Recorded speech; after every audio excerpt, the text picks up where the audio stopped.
उमेदवारी अर्ज दाखल करण्याचा शेवटचा दिवस चांगला चर्चेत राहिला। एकीकडे अर्ज दाखल करण्यासाठी उमेदवारांमध्ये चढाओढ पाहायला मिळाली, तर दुसरीकडे मात्र उमेदवारी न मिळाल्यानं सर्वत्र नाराजी नाट्य देखील रंगल्याचं पाहायला मिळालं।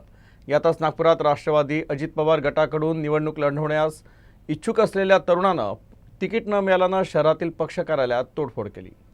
महानगरपालिका निवडणुकीत नशीब आजमावता यावं, काही वर्षांपासून काम करत असलेल्या अनेक इच्छुक उमेदवारांना यावेळी निराशेचा सामना करावा लागला। मोठे पक्ष शेवटच्या दिवसापर्यंत आपल्या अनेक उमेदवारांची नावं जाहीर करू शकले नाही, यामुळे इच्छुक उमेदवारांमध्ये संभ्रम होता। यातच ऐनवेळी उमेदवारी मिळाल्यानं काहींना ऐनवेळी आनंद मिळाला, तर काहींच्या पदरी निराशा पडली। यातच काही इच्छुक उमेदवार आक्रमक झाल्याचंही पाहायला मिळालं। प्रभाग क्रमांक 5 मधील पारडीकर या इच्छुक उमेदवारानं रागाच्या भरात थेट पक्ष कार्यालयातील टीव्ही आणि काच फोडली। पक्षावर तिकीट विकल्याचा आरोप देखील या तरुणानं केला। तिकीट न मिळाल्यानं कार्यकर्त्यांमध्ये तीव्र नाराजी पाहायला मिळाली। याचीच परिणिती म्हणून राष्ट्रवादी काँग्रेसच्या शहर आणि ग्रामीण कार्यालयात कार्यकर्त्यांनी तोडफोड केली।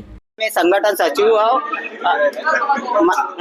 मी प्रभाग 5 ची उमेदवारी अर्ज दाखल केलेला आहे ओपन मधून।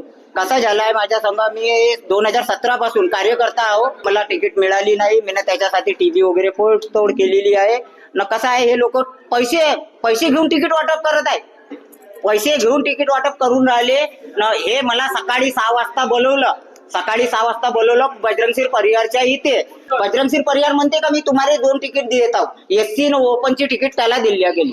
म्हणजे भाजपच्या उमेदवारांना तिकीट विकलं असं तुमचं? हा, विकली, माझ्या आखो देखील मी एक कार्यकर्ता। नाही, ते प्रकरण फार मोठं नाहीये। एखाद्या कार्यकर्ता खूप प्रयत्न करतो, पण आम्ही एकाला सीट देऊ शकतो, बाकी लोक नाराज होणं स्वाभाविक आहे। स्वाभाविक नाराजीमधून तो जाताना तो टीव्ही पडला, पण आता त्याला खूप तवज्जो देण्याची गरज नाही, कारण आम्ही समजून घेऊ शकतो। आमच्या पक्षाचा तो कार्यकर्ताच आहे, त्यामुळे त्याला समजून घ्यायची गरज आहे।